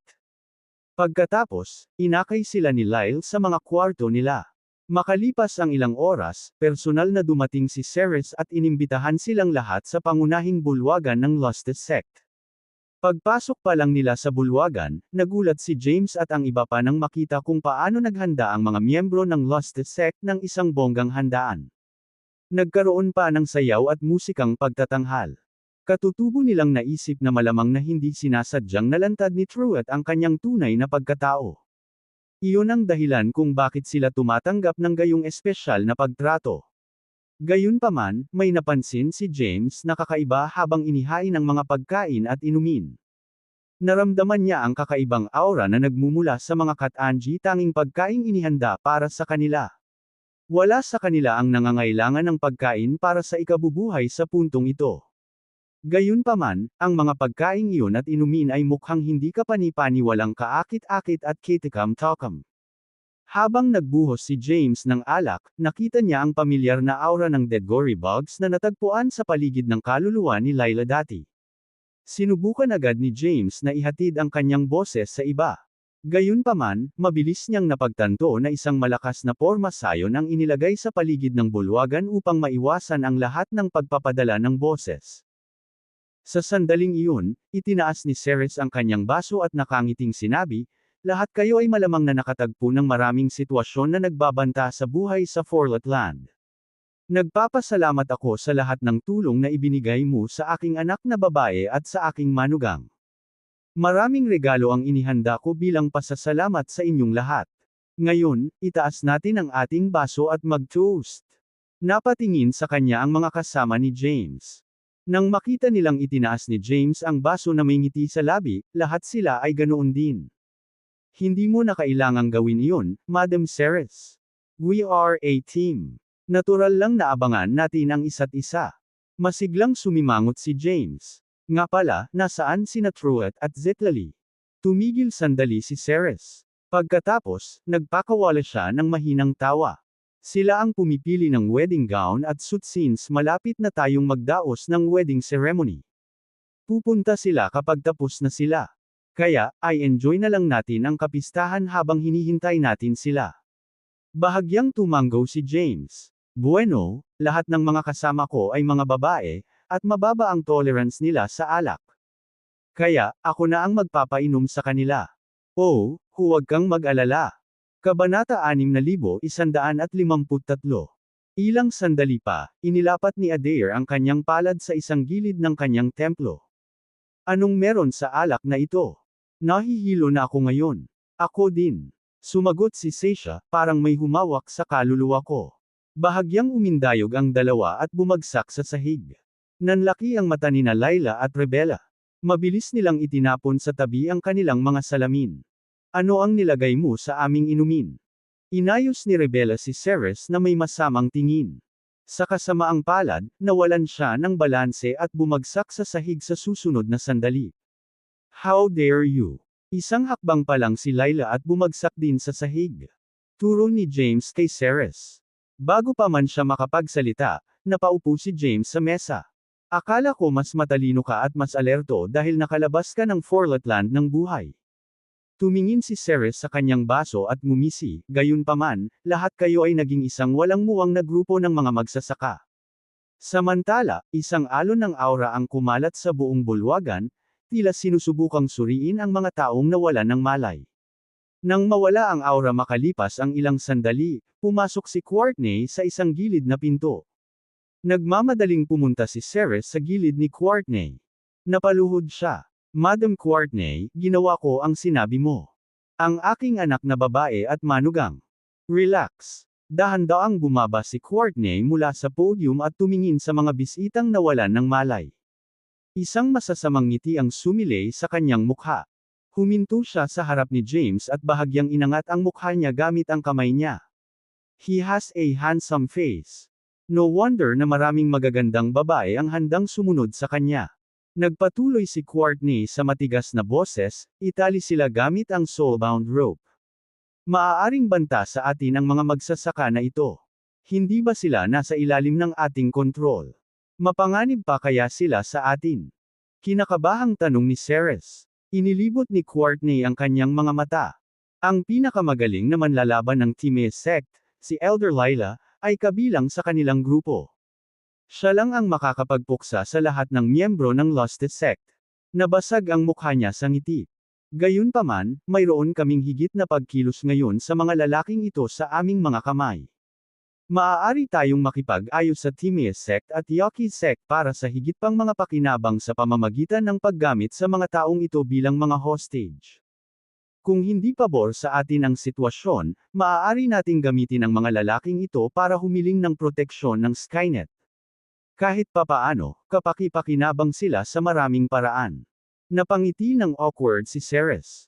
Madam Courtney, paano ang aking anak na babae at manugang? Sa ngayon ay ligtas sila. Monotonous na sinabi ni Courtney, kailangan kong pag-isipan kung paano ko muna gagamitin ang Young Master ng Skynet. Biglang may narinig na tumawa. Tumigas ang ekspresyon ni Courtney. Sa kabilang banda, napaatras si Ceres at ibinaling ang tingin sa pinto. Umalangaw-ngaw ang boses ng isang lalaki sa hall. Akala ko ang pinuno ng Lusted sect ay inayos ang planong ito para sa isang mas malaki at mas ambisyosong layunin. Naisip ko pa nga na baka ginagawa mo ito sa utos ng iba. Pero, na-overestimated kita. Tumingin si Courtney sa maraming direksyon at sumigaw, sino ka? Ang lakas ng loob mong pumuslit sa Lusted sect. Lumabas ka agad. Napakaikli mo. Dahan-daang tumayo si James mula sa pagkakaupo. Bakas sa mga mukha nila Courtney at Ceres ang pagtataka. Hindi ba? Hindi ka ba nahimite pagkatapos uminom ng alak natin? Kamusta ka pa? Napangisi si James. Yung yours drink. Walang paraan na ang simpleng panlilinlang na tulad niyan ay makakapagpabagsak sa ating lahat. Kabanata 6154.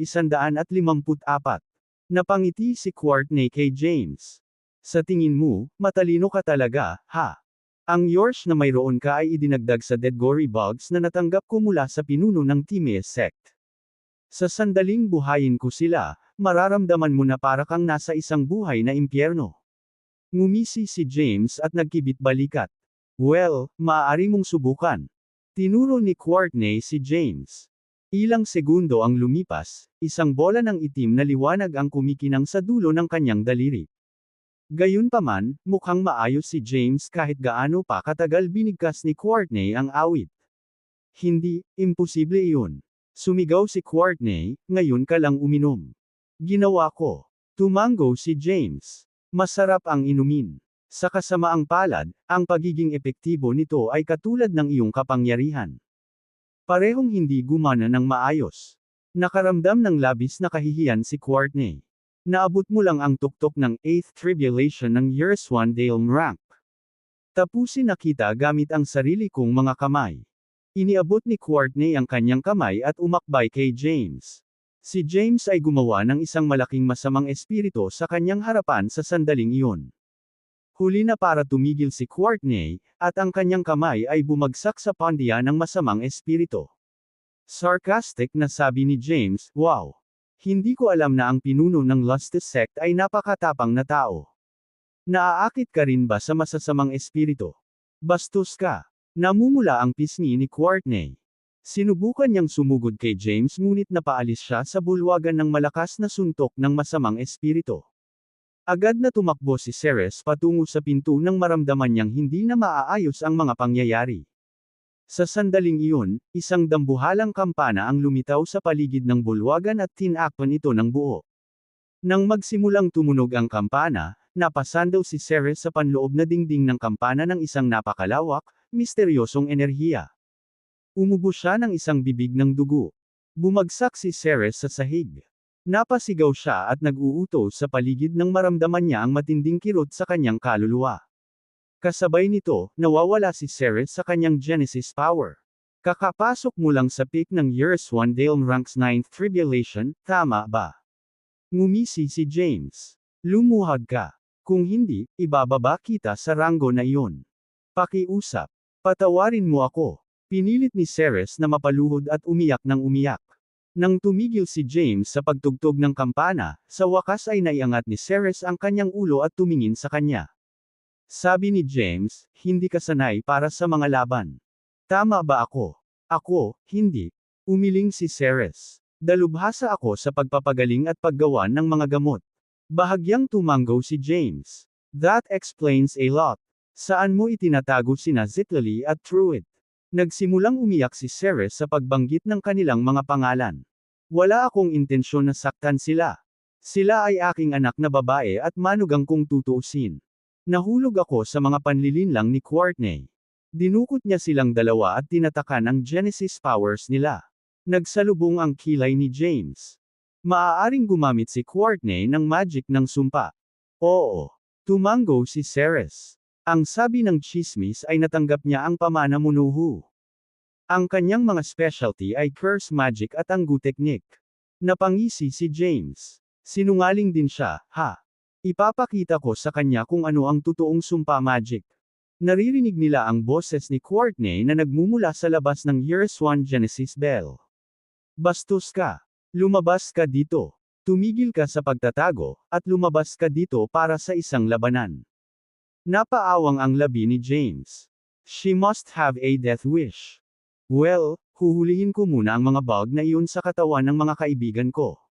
Lumingon si James at nagsumite ng ilang itim na inscription ng sumpa sa mga babae. Kabanata 6155.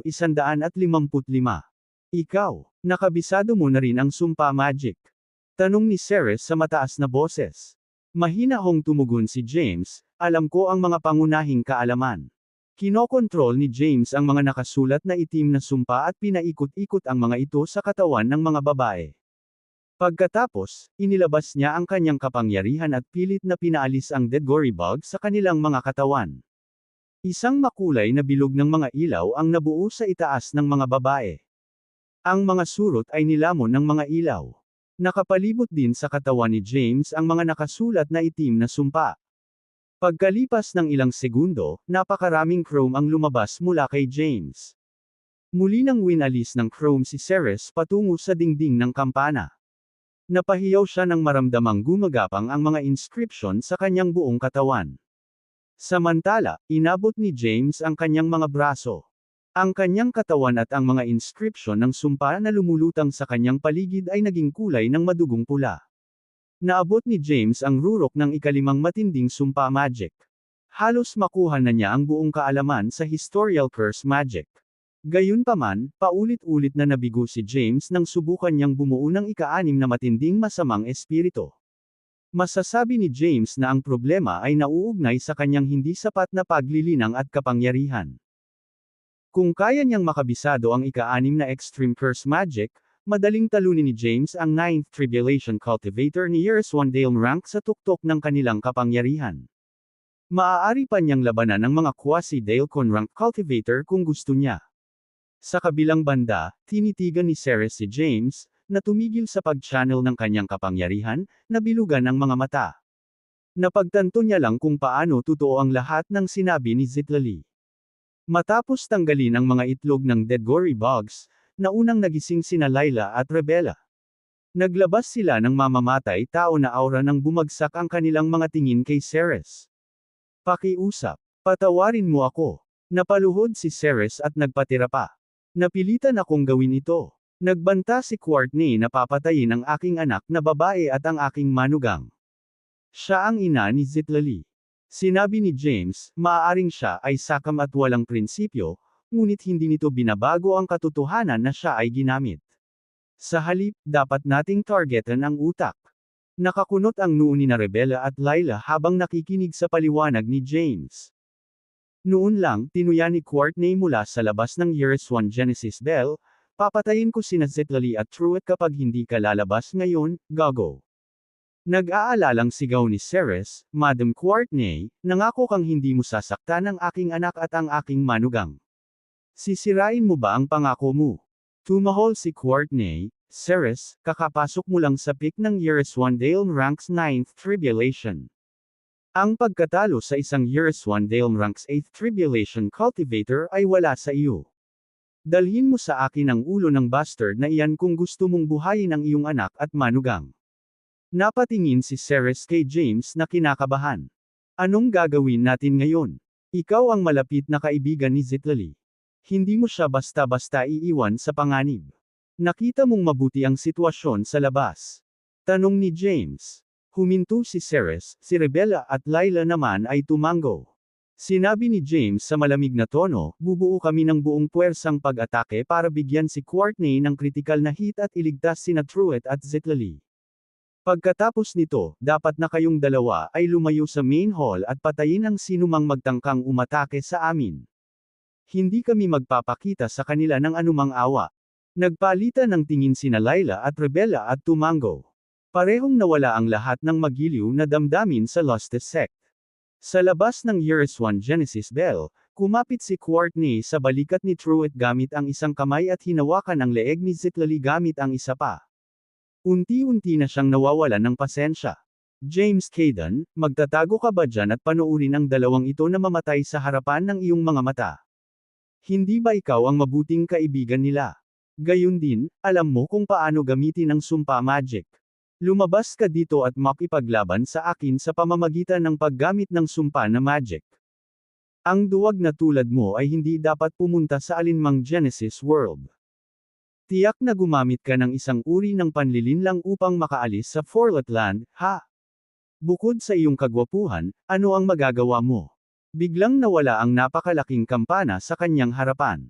Nagmaterial sina James, Rebella, at Layla sa labas ng main hall. Sabay-sabay na nagpakawala ng kapangyarihan ang tatlo. Isang malaking gininto ang dragon na nagliliwanag ng amethyst gold power ang lumipad patungo sa Courtney. 3 karayom ng yelo ang bumaril sa kanya. Bago siya makapag-react, pinalipad si Courtney sa pamamagitan ng malakas na pag-atakeng iyon. Bumagsak. Kabanata 6156. Nontog si Courtney sa pormasayon na nakalagay sa paligid ng pangunahing bulwagan. Dumura siya ng isang subo ng dugo at bumagsak sa lupa. Samantala, nag-teleport si James at muling lumitaw sa tabi ni Truett at Zitlali. Mabilis niyang inilipat ang mga ito sa espasyo ng kanyang kaluluwa. Sabay na bumaril sa ere sina Layla at Rebella. Nagpakawala sila ng maraming gintong dragon at karayom ng yelo mula sa itaas. Ang mga pag-atakeng ito ay umulan sa mga miyembro ng Luster sect na nagtipon sa paligid ng main hall. Ang mga lalaking ito na handang hulihin ang grupo ni James ay halos agad na nalipol. Si Rebella at Layla na ang mga kapangyarihan ay nasa tuktok ng Yerswandale Ranks 9th Tribulation ay kakilakilabot na mapanira. Sa kabilang banda, natisod lang si Courtney nang hindi mabilang na mga inscription ng sumpa na kulay ube ang nakapalibot sa kanya. Sabi mo gusto mong mag-away tayo gamit ang sumpa magic, tama? Mata Ray na sinabi ni James, ipapakita ko sa iyo kung ano ang totoong sumpa na magic. Pinakawalan ni James ang Ultimate Golden Body. Habang lumilitaw ang isang Tai Chi diagram sa ilalim ng kanyang mga paa, apat na matataas na masasamang espiritu ang lumitaw sa paligid ng Courtney. Sa wakas ay napagtanto ni Courtney na may pagkakataon na siya ay ganap na maalis sa araw na iyon. Naisip niya na maaaring itinago ni James ang kanyang tunay na kapangyarihan at ginawa siyang ibaba ang kanyang bantay. Pagkatapos ng maikling paghinto, sinubukan ni Courtney na tumalon palabas sa kanyang kasalukuyang kinalalagyan. Gayunpaman, ang umiikot na masasamang espiritu ay nag-swing ng kanilang mga kamay at hinampa si Courtney sa lupa. Boom! Napilitan si Courtney na lumuhod sa lupa dahil sa epekto ng pag-atake ng masasamang espiritu. Malaking bitik ang lumitaw sa lugar kung saan siya nakaluhod. Si Courtney ay umubo ng mas maraming dugo sa pagkakataong ito. Siya ay mapatla bilang isang shit. Ang ginang ay hinawakan ng isang pakiramdam ng kawalan ng pag-asa. Ramdam niya ang mga sumpa ni James na dumadaloy sa kanyang katawan sa pamamagitan ng kanyang bukas na mga sugat. Sinubukan ng mga inscription na ipasok ang kanyang mga organo at buto. Masasabi ni Courtney na mahuhulog siya sa ilalim ng sumpa ni James kung magtatagal ang sitwasyon. Sabay-sabay siyang gumawa ng espada. Noon lang, nagmaterialize si James sa harap niya. Ikaw, how dare you? Ang ganda-ganda mo. Gayunpaman, masyado kang hamak at tanga. Napaawang ang labi ni James. Boom! Ipinadala ni James ang kapangyarihan ng Marcy Ice Combat Form at ibinaba ang kanyang kamao kay Courtney. Ang ulo ni Courtney ay itinulak pababa sa lupa nang napakalakas na nabuo ang isang depresyon sa ilalim ng kanyang ulo. Habang binato ni James ng isa pang suntok si Courtney, nagpadala ito ng marahas na pagyanig sa lupa. Nang ipadala ni James ang pangatlong suntok, ang lakas ng kanyang suntok ay nabasag ang mga pormasayon sa paligid ng lugar at naging sanhi ng pagbagsak ng main hall building. Kasabay nito, isang malaking soul energy ball ang naganap sa itaas ng Courtney. Bahagyang iwinagayway ni James ang kanyang kamay. Ang kanyang purple gold curse inscriptions ay bumaril patungo sa energy ball at pinalibutan ito. Kasabay ni Courtney ang isang matinis na sigaw. Gusto mo bang makipag-away sa akin gamit ang sumpa na magic? Sa iyong kasalukuyang antas ng kaalaman. Anong biro? Tinitigan ni James si Courtney. Biglang, napakaraming chrome ang nahulog sa lahat. Sino itong ignorante na lalaking ito na sinusubukang gumawa ng kalituhan sa Luster sect? Kabanata 6157. Tumangala si James sa direksyon kung saan naramdaman niya ang pinanggalingan ng chrome. Nagkataon namang namataan niya sina Layla at Rebella na bumagsak mula sa langit matapos silang tamaan ng isang misteryosong kulay abong enerhiya. Ang kulay abong enerhiya ay pagkatapos ay bumuo ng dalawang malalaking kamay upang suluhin sina Layla at Rebella. Nag-teleport agad si James at muling lumitaw ilang hakbang ang layo kina Layla at Rebella. Ginawa niya ang Yerswan Genesis Bell sa paligid ng mga babae upang protektahan sila mula sa mga kamay. Pagkatapos, nag-transform si James sa anyo ng espada at pinutol ang mga dambuhalang kamay na iyon, nabasag ang mga ito sa isang iglap. Mukhang may miyembro ang Luster sect na napakahusay na cultivator. Ngumisi si James. Itinaas niya ang kanyang kamay at gumawa ng dalawang itim na dragon na gawa sa maraming inscription ng sumpa. Lumipad ang pares ng mga dragon patungo sa pinanggalingan ng tunog. Bago sila makakalipad ng mas mataas, isang kulay abong enerhiya ang bumagsak mula sa langit at tumama sa mga itim na dragon. Habang ang mga dragon ay nagkawatak-watek sa mga itim na inscription ng sumpa, ang ilan sa mga inscripsyong iyon ay nahulog sa mga miyembro ng Lusty Sect na lumutang sa malapit sa himpapawid. Ang mga lalaking iyon ay nahulog mula sa langit, humahagulgol sa sakit. Nakakatakot. May nagawang muling likhain, alam mo kung sino ang sumpa na magic. Ang boses ay umalingaw sa hangin. Daan-daang mga shadow clone ang lumitaw sa paligid ni James at nagsimulang umatake sa kanya. Nagpakawala si James ng dagandong nang sumikat ang maliwanag na kulay abong liwanag mula sa kanyang ultimate golden body. Inactivate niya ang third Marcy Ice combat form ng sabay-sabay. Pagkatapos, iniunat ni James ang kanyang mga braso at naglabas ng maraming itim at gintong sword energies, na nagpalihi sa lahat ng atake ng Shadow Clone. Nagsimulang umikot ng mabilis si James sa hangin. Sa loob ng ilang segundo, lumitaw ang Quasar Tribulation Cloud sa kalangitan sa itaas nila. Ang lahat ng mga Shadow Clone ay nakulong doon habang sila ay tinamaan ng Quasar Lightning. Ang mahiwagang magsasaka ay bumulong sa kanyang sarili, nakakamangha. Kabisado niya ang ultimate golden body. Noon lang, nagpakawala si James ng milyon-milyong lakas ng itim at gintong espada. Ang mga shadow clone ay nalipol halos kaagad. Kasabay nito, kalahati ng mga sword energies na iyon ay tumungo sa mga miyembro ng Lusty Sect na pinagmamasdan si James mula sa malayo. Gayunpaman, isang putok ng kulay abong enerhiya ang sumira sa lahat ng pag-atake ni James sa tamang oras. Hindi pa ako nakakita ng isang Years 1 Dale Ranks 8th Tribulation Cultivator na ang mga kapangyarihan ay nasa tuktok na nagpapakita ng ganitong antas ng kapangyarihan. Gayunpaman, hindi kita bibigyan ng pagkakataong durugan ang Lusty Sect. Napakalaking sabog ng kulay abong enerhiya ang bumaril kay James sa sandaling iyon. Itinulak ni James ang magkabilang palad pasulong at nakabuo ng isang putok na nagdadala ng tatlong uri ng enerhiya. Ang mga kulay na itim, puti, at purplish gold ay makikita sa mga kapangyarihang binitawan niya. In a flash, magkabanggaan ang magkabilang kapangyarihan. Dahil ang kapangyarihan at paglilinang ni James ay mas mababa kaysa sa mahiwagang magsasaka, unti-unting dinaig ng kulay abong enerhiya ang pinagsama-samang lakas ni James. Medyo kinakabahan si James habang pinagmamasdan ang tanawin sa harapan niya. Sa mismong sandaling iyon, dalawang babae ang nagkatawang tao sa tabi ni James at naghagis ng kanilang mga pag-atake. Isang gintong dragon at maraming karayom ng yelo ang pinakawalan sa hangin. Ang lahat ng idinagdag sa pag-atake ni James ay sapat na malakas upang mapaglabanan ang kulay abong enerhiya. Ang aming kalaban ay isang quasi-Dailcon rank cultivator. Ipinadala ni Rebella ang kanyang boses sa iba. Nakalimutan ko na. Sumagot si Layla, ang Lusty Sect ay isa ring super orthodox. Mayroon silang Grand Patriarch na nasa quasi-Dailcon rank. Medyo mahirap ang sitwasyon. Sumagot si James, hindi man lang siya nagpakita, gayunpaman, halos hindi namin kayang tiisin ang kanyang mga pag-atake. Maya-maya lang ay umalingaw ang boses ng misteryosong magsasaka. Kayong tatlo ay pambihirang magsasaka. Nais kong protektahan ang Lusty Sect.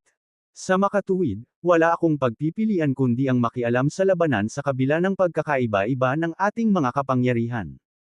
Kung lahat kayo ay handang sumuko at sumapi sa ating sekta, titigil ako at ililigtas kaagad ang inyong buhay. Napamura si James. Sir, mayroon kang napakahusay na kapangyarihan at paglilinang. Ngunit, hindi ka man lang nag-abala pang alamin kung ano ang nangyari bago mo kami sinubukang pigilan. Paano mo inaasahan na manganggako kami ng katapatan sa iyo? Ikaw bastos na tanga. Napakahusay. Lilipulin ko kayong lahat sa sandaling ito. Isang napakalaking halaga ng kulay abong enerhiya ang lumitaw sa kalangitan. Hindi mabilang na may itim na palad ang nabuo mula sa kulay abong enerhiya at bumaba patungo sa grupo ni James. Mabilis na ginawa ni James ang Years 1 Genesis Bell sa kanya, Rebella, at Layla. Isang nakabubulag na kulay abong liwanag ang nalikha habang ang kakaibang hitsura ng mga palad ay tumama sa Year 1 Genesis Bell. Ang mahiwagang cultivator ay nagalit, tingnan natin kung kaya mo itong susunod na hit. Maraming light beam ang nabuo mula sa gray na enerhiya, at lahat ng light beam ay dumapo sa kampana. Ang lakas ng mga sinag ng liwanag ay nagpabagsak sa Year 1 Genesis Bell sa lupa. Ini-channel ng grupo ni James ang lahat ng kanilang kapangyarihan para palakasin ang mga defensive powers ng Year 1 Genesis Bell. Gayunpaman, sa lalong madaling panahon naramdaman nilang ang kanilang mga kapangyarihan ay unti-unting nalulupig. Iyon ang unang pagkakataon na nakita nila kung gaano namumutla ang kanilang mga kapangyarihan kumpara sa mga kapangyarihan ng Quasi-Daikon Rank Cultivator. Kahit na ang kapangyarihan ng Year 1 Genesis Bell ay walang silbi sa sitwasyong ito. Habang lumiliwanag ang kulay abong liwanag na nakapaligid sa kanila, sinabi ni James, ang Year 1 Genesis Bell ay hindi magtatagal sa ilalim ng ganitong antas ng pag-atake. Ibigay natin sa kanya ang lahat ng mayroon tayo. Sumagot si Layla ng masakit, dapat kaya nating harapin ang ilang pinsala kung makabuo tayo ng isang buong puwersang pag-atake. Sumang-ayon si Rebella, gawin natin iyan. Pinaikit ni James ang kanyang mga mata. Sige. Sabay tayong lilipat. Biglang, isang nakakatakot na napakalaking halaga ng gintong enerhiya ang bumaril sa kalangitan at naputol ang mga light beam na sumasabog sa Year 1 Genesis Bell. Naramdaman ng grupo ni James na nawala ang pressure sa kanila habang nawasak ang mga light beam. Habang tumingala sila sa langit sa kaliwa nila, isang matipuno, nasa katanghaliang gulang na lalaki. Habang tumingala sila sa langit sa kaliwa nila, isang matipuno, nasa katanghaliang gulang na lalaki na kumikinang na may gininto ang liwanag ang lumilipad sa hangin. Matanaya, long time no see. Bakit ka ba nagkakagulo? Tumugon ang misteryosong magsasaka, ha? Anong ginagawa mo dito? Nandito ako para sa isang maikling pagbisita. Gusto kong makita din ang kalagayan mo. Humalaklak ang nasa katanghaliang gulang na magsasaka. Hindi mo ba ako tinatanggap? Ikaw ang sikat na Saint Yegor, ang pinuno ng Skynet. Sino ang hindi maglalakas loob na tanggapin ka? Ngumuso ang misteryosong magsasaka. Gayunpaman, kailangan mong maghintay habang inaalagaan ko ang mga bastos na batang ito. Kung gayon, maaari tayong humabol hanggat gusto mo. Sa sandaling sinabi niya iyon, nagpadala si Matanay Sergel ng isa pang putok ng kulay abong enerhiya sa direksyon ng Year 1 Genesis Bell. Sabay-sabay na itinaas ng nasa katanghaliang gulang na lalaki ang kanyang kamay at pinasabog ang kanyang gininto ang enerhiya. Ang kanyang pag-atake ay agad na pinalihis ang kulay abong enerhiya. Anong ginagawa mo, Yegor? Galit na sigaw ni Matanay. Sa tingin ko hindi ka dapat gumawa ng mga kaaway sa mga kabataang ito. Napangiti ng mahina si Yegor. Kung hindi, baka pagsisihan mo ang mga ginawa mo sa huli. Tumawa ng nakakaloko si Matanay. Mukhang kilala mo ang mga taong ito. Nandito ka para tulungan sila. Tama ba ako? Hindi nila kailangan ng tulong ko. Lumawak ang ngiti ni Yegor. Kung pipilitin mong labanan sila, tatanungin ng mga tao ang kaangkupan ng iyong mga aksyon ngayon. Bukod dito, malamang na magtagumpay ka sa pagsusugat sa kanila. Gayunpaman, magkakaroon ka rin ng matinding pinsala. Kung mangyayari iyon, mawawalan ng pinakamalakas na tagapagtanggol ang Lustes Sect. Papabayaan ba ng Yaqui Sect at ng Timea Sect ang napakagandang pagkakataon para ibagsak ang Lustes Sect para sa kabutihan? Nanliit ang mga mata ni Matanay. Sinasabi mo bang ang mga taong ito ay may kakayahang saktan ako? Hindi ko masabi ng sigurado. Umiling si Yegor. Gayunpaman, kung ako ang lalaban sa kanilang tatlo, malamang na hindi ako makakalabas sa labanan na ganap na hindi nasaktan. Natahimik si Matanay. Si Yegor ay isang matinong tao na bihirang makialam sa mga gawain ng ibang grupo o sekta. Hindi maiwasan ni Matanay na magtaka kung bakit ginawa ni Yegor ang paraan para gawin ito ngayon. Sa kabilang banda, ginawang armor ni James ang Year 1 Genesis Bell na nakasuot ng mahigpit sa kanyang katawan. Dapat hulihin yung dalawa si Courtney. Makikipagkita muna ako sa misteryosong matandang iyon. Bakas sa mga mukha nila Layla at Rebella ang pag-aalala. Huwag kang mag-alala. James continued, I won't necessarily lose in a battle with that man. Ang mga babae ay nagkaroon ng madaling araw na realisasyon nang marinig ang mga salitang iyon. Marahil ay hindi ganap na nailabas ni James ang kanyang kakayahan at kapangyarihan noong labanan dahil malapit lang sila sa kanya. Samantala, nag-teleport at nag-materialize si James bago si Matanae. Sa wakas ay nakita na rin niya ang tunay na anyo ng matandang magsasaka. Si Matanae ay isang pangkaraniwang hitsura, payat na matandang lalaki, ngunit nagmula siya ng napakaraming chrome. Habang nakatitig si James kay Matanae ay pinagmamasdan din siya ng huli. Maya-maya pa ay nagtitigan silang dalawa sa mata ng isa't isa.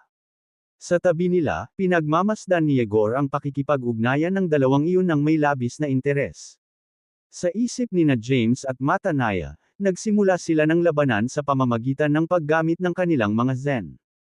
Sa loob ng ilang minuto, milyon-milyong palitan na ang dalawa.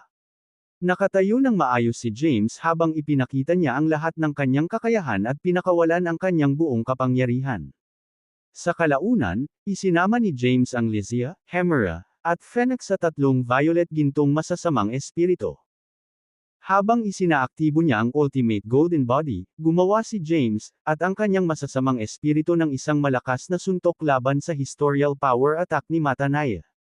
Nanlaki ang mga mata ni Matanae sa sumunod na sandali. Tuluyan na siyang natigilan. Sa kabaligtaran, ngumiti si James. Ito ay isang kasiyahan upang labanan ka, Sir Matanae. Paano mo nagawang gawin yun ngayon lang? Tanong ni Matanae. Sa isang mahabang labanan, hindi ako makakalapit sa iyo dahil malaki ang pagkakaiba sa pagitan ng ating paglilinang, paliwanag ni James.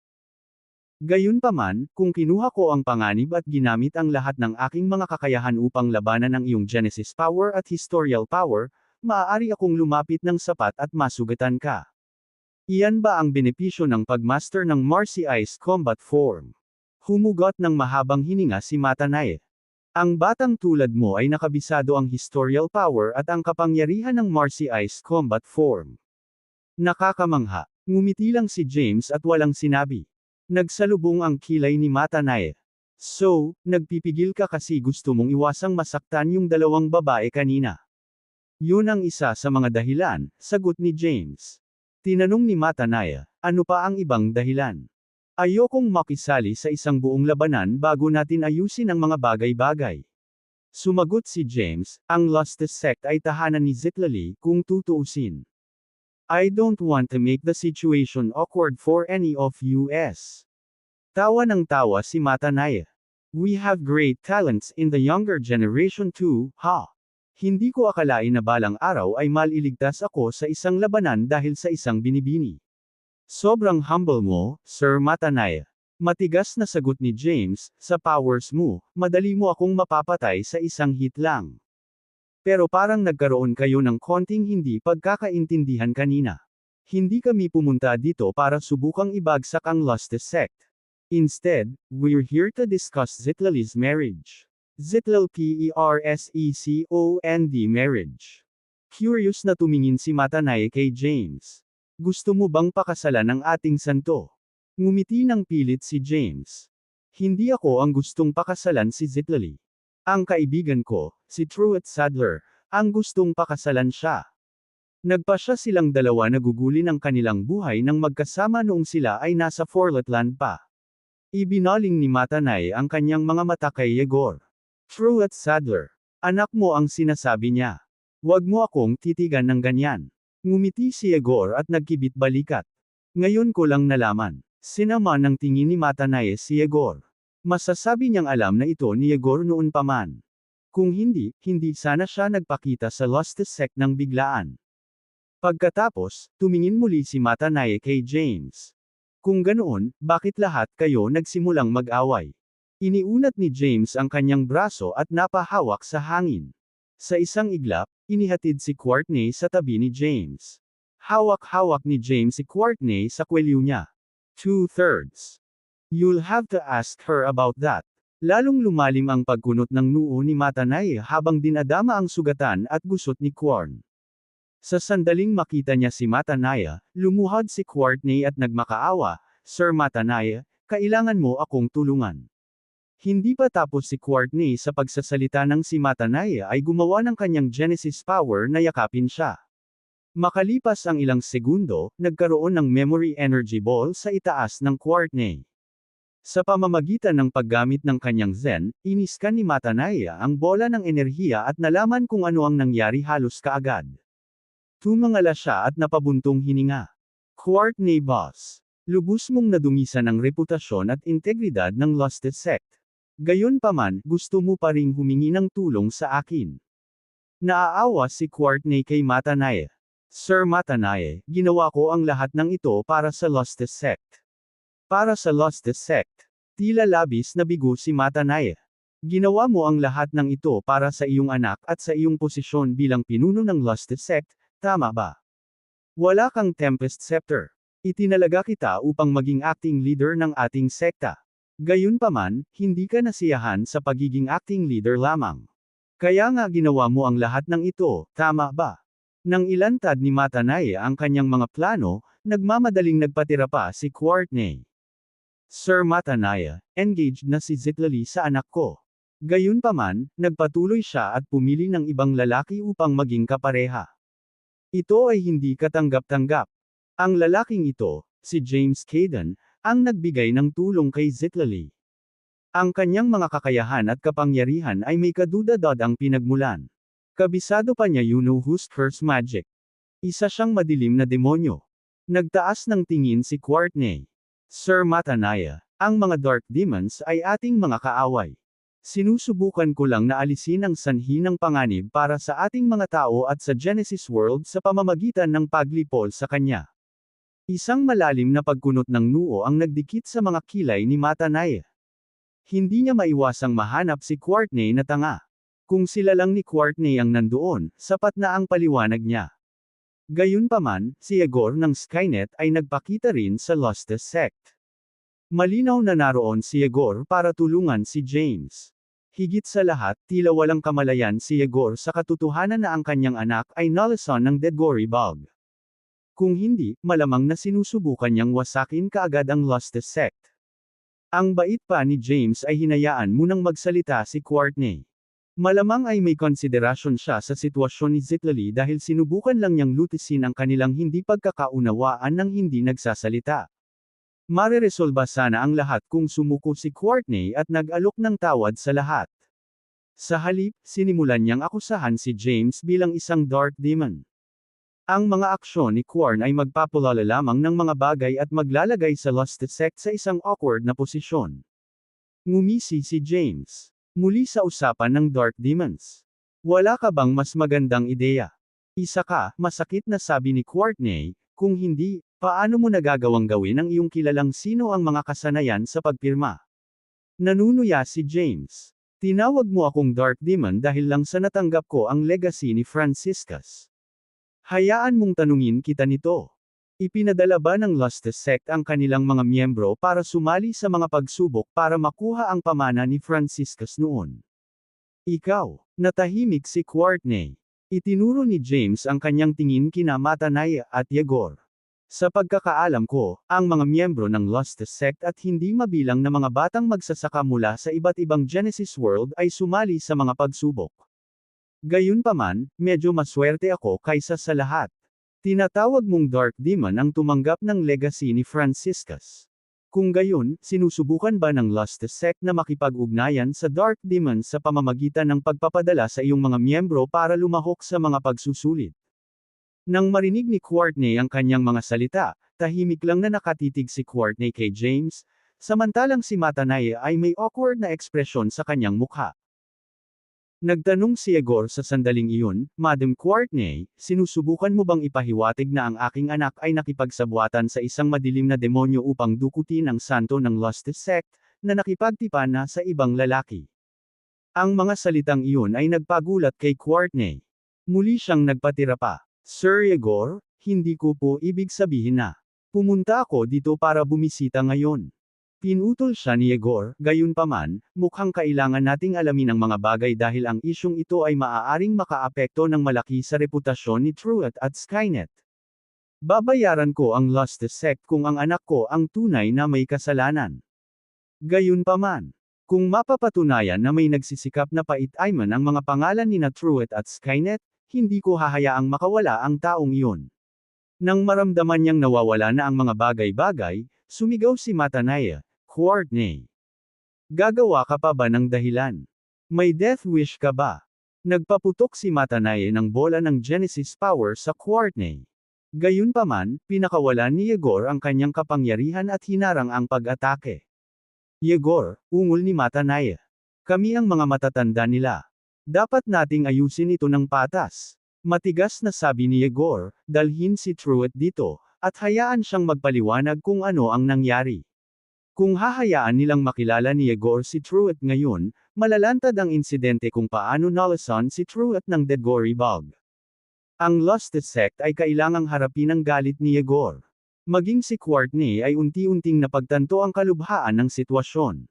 She and Matanaye stared at James since he was the only person who could help defuse the situation. Bata, dapat tulungan mo kami kung gusto mo talagang tulungan ang kaibigan mong magpakasal. Sa ngalan ng Lost Sect, ipinapangako ko na ipapakasal natin ang ating santo sa Young Master ng Skynet. Babayaran din namin ang lahat ng gastusin sa kasal. Itong matandang fox ay talagang matalino at calculative. Gayunpaman, hindi ako maaaring maging masaya sa mga kondisyong ito lamang. Napangisi si James sa loob habang nakikinig sa mga boses ni Matanaye.